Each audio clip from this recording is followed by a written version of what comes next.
What if I told you that one of America's biggest late-night talk show hosts was yanked off the air overnight? Not for a scandal, not for bad ratings, but for making comments that powerful people didn't like? Well, that's exactly what happened to Jimmy Kimmel in September 2025. And the story behind it is way more shocking than anything you've heard on the news. All right, let's start from the beginning, because this story has layers like an onion, and each one will make you more upset than the last. On September 10th, 2025, something terrible happened. Charlie Kirk, a 31-year-old conservative activist and founder of Turning Point USA, was speaking at Utah Valley University when he was shot and killed by a sniper. Now, regardless of your political views, the murder of anyone, especially someone just trying to express their beliefs, is absolutely horrific. Charlie Kirk left behind a wife and 2 young children. That's a tragedy, full stop. The killer was Tyler Robinson, a 22-year-old who surrendered to police the next day after his own mother identified him from FBI photos. Robinson had apparently planned this attack for over a week and left a note saying he had the opportunity to take out Charlie Kirk and was going to take it. So we have a clear-cut case of political assassination. The killer is caught, charged with murder, and prosecutors are seeking the death penalty. Case closed, right? Well, that's where our story really begins, because what happened next exposed something much darker about how our media and government really work when the cameras aren't rolling. On Monday night, September 15th, 5 days after Kirk's murder, Jimmy Kimmel did what he's done for over 20 years. He delivered his opening monologue. Now, Kimmel has never been shy about his political opinions. Love him or hate him, the guy speaks his mind. And that night, he had something to say about Charlie Kirk's death. Here's what Kimmel said that would change everything. The MAGA gang is desperately trying to characterize this kid who murdered Charlie Kirk as anything other than one of them, doing everything they can to score political points from it. Now, let's break this down. Kimmel was essentially saying that Trump supporters were trying to distance themselves from the killer and use Kirk's death for political gain. Whether you agree with that assessment or not, it was clearly Kimmel's opinion about the political response to the tragedy. The reaction was swift and brutal. Conservative social media exploded. Critics accused Kimmel of suggesting the killer was a Trump supporter without evidence. They said he was politicizing a tragedy and spreading misinformation. And here's where it gets interesting, because Kimmel doubled down the next night. On Tuesday's show, Kimmel said, "Many in MAGA land are working very hard to capitalize on the murder of Charlie Kirk." At this point, you might be thinking, okay, so a comedian made some controversial political comments. So what? That happens every night on late-night TV. But here's what makes this different. What happened next wasn't just public criticism or even calls for boycotts. What happened next was something that should chill every American to the bone.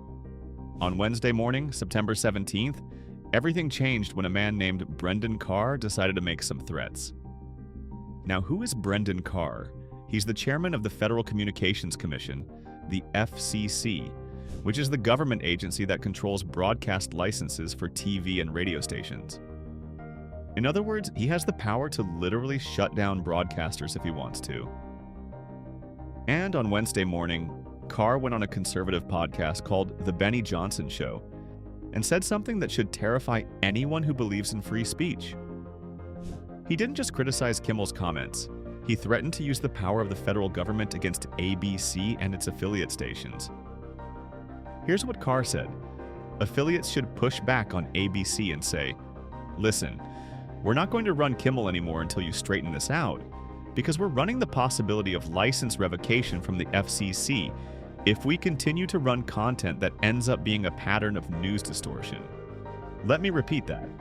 The chairman of a federal agency threatened to revoke broadcast licenses, essentially shutting down TV stations, if they continue to air Jimmy Kimmel's show. Now, I don't know about you, but that sounds an awful lot like government censorship to me. The kind of thing the First Amendment was specifically designed to prevent. This is the kind of stuff that happens in authoritarian countries, not in America. When government officials threaten to shut down media companies for content they don't like, that's not regulation. That's intimidation. And the scariest part? It worked. Within hours of Carr's threats, the dominoes started falling faster than you can say free speech. First up was Nexstar Media Group, one of the biggest owners of local TV stations in America. They own 28 ABC affiliate stations across the country, and they immediately announced they would no longer air Jimmy Kimmel Live. Andrew Alford, Nexstar's president, issued a statement calling Kimmel's comments offensive and insensitive at a critical time in our national political discourse. He said the comments didn't reflect the spectrum of opinions, views, or values of the local communities where their stations operate. Then Sinclair Broadcast Group, another massive station owner, jumped on board. They also announced they would pull Kimmel's show from their ABC affiliates, citing problematic comments regarding the murder of Charlie Kirk. Think about what this means. In dozens of cities across America, viewers suddenly couldn't watch Jimmy Kimmel anymore. Not because of ratings, not because of advertisers pulling out, but because station owners decided his political opinions were too dangerous to broadcast. And this is where Disney, ABC's parent company, faced a choice that would define their corporate character. They could stand up for their host and defend free speech, or they could cave to the pressure. Guess which one they chose? That Wednesday afternoon, ABC announced that Jimmy Kimmel Live would be preempted indefinitely. 22 years on the air, one of the most successful late-night hosts in television history was yanked off the air overnight because he made political comments that powerful people didn't like. But here's what makes this even more shocking. According to sources inside the network, Kimmel had already prepared his Wednesday night monologue. He was ready to address the controversy and defend his comments. Disney executives reportedly told him to take down the temperature, and when he wouldn't back down completely, they pulled the plug. Instead of Jimmy Kimmel Live, viewers got reruns of Celebrity Family Feud and other filler programming. The message was clear: step out of line politically, and even if you're one of the biggest stars on the network, you can be disappeared overnight. But here's the thing about Americans. We don't like bullies, especially when those bullies are using government power to silence people. Within hours, Hollywood erupted. And I'm not talking about the usual suspects tweeting their outrage. I'm talking about A-list celebrities putting their careers on the line to defend free speech.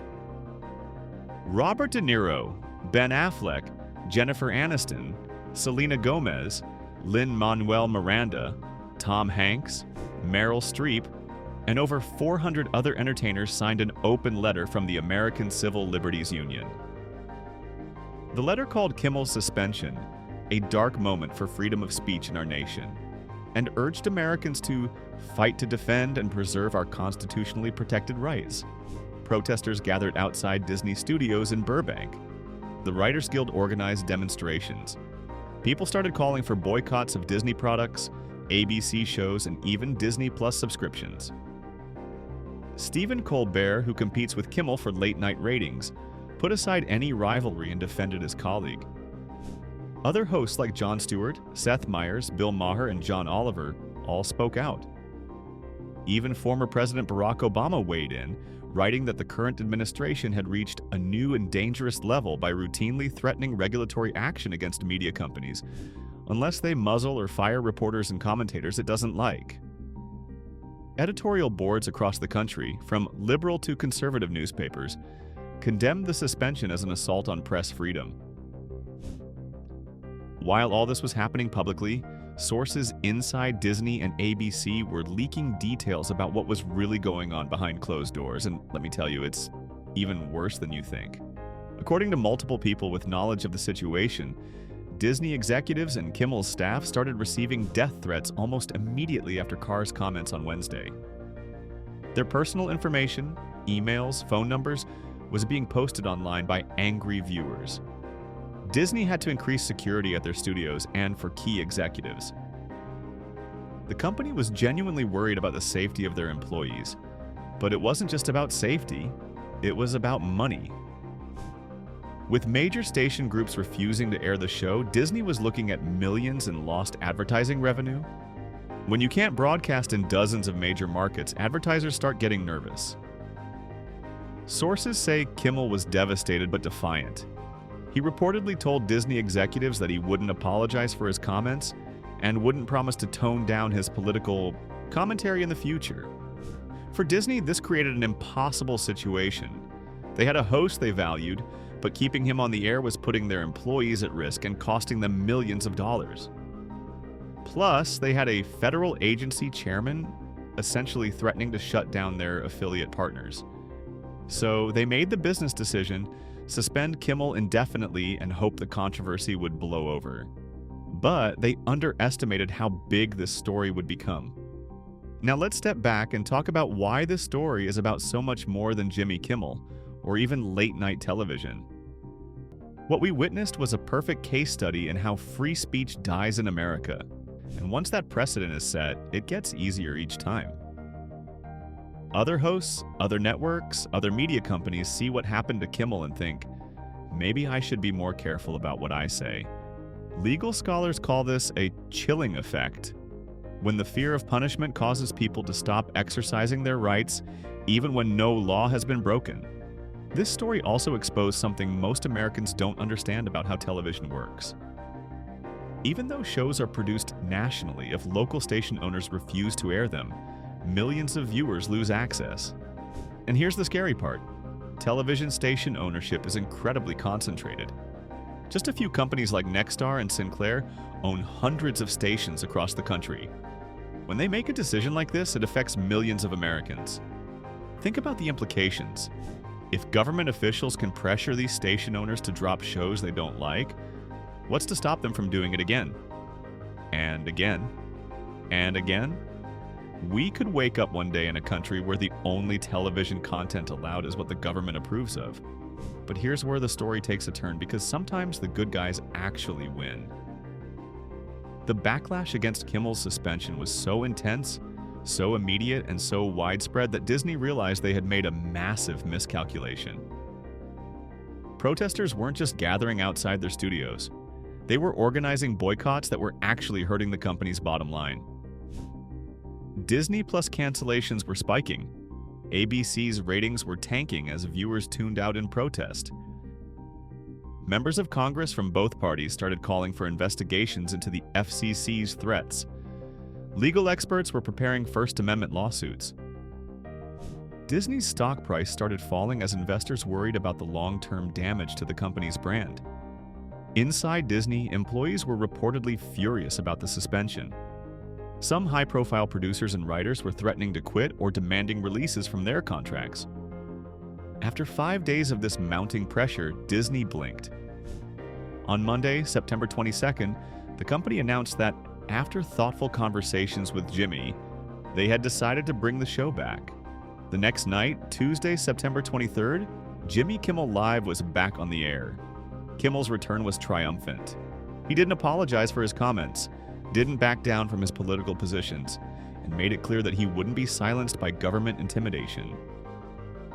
The audience gave him a standing ovation that went on for minutes. Social media exploded with support.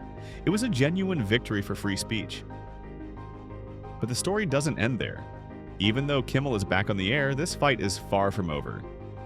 Nexstar and Sinclair, those big station owners who pulled the show in the first place, announced they still won't air Jimmy Kimmel Live. That means millions of Americans in dozens of markets still can't watch the show on their local ABC stations. Constitutional lawyers are warning that even though Disney backed down, the precedent has been set. Government officials now know they can use regulatory threats to pressure media companies, and some companies will cave under that pressure. Sources in the entertainment industry say other late-night hosts are genuinely worried about how far they can push political commentary without facing similar consequences. Brendan Carr, the FCC chairman who started this whole mess, hasn't backed down either. He's praised the station owners for dropping Kimmel and hinted that there could be more consequences coming for media companies that air content the administration doesn't like. In fact, Carr has specifically mentioned that ABC's The View is also in the crosshairs because of the host's criticism of President Trump. So while Jimmy Kimmel won this battle, the war for free speech in America is far from over. Don't forget to subscribe and hit that notification bell for more stories the mainstream media won't tell you. Check out these related videos, and remember, the truth is out there, but sometimes you have to dig for it.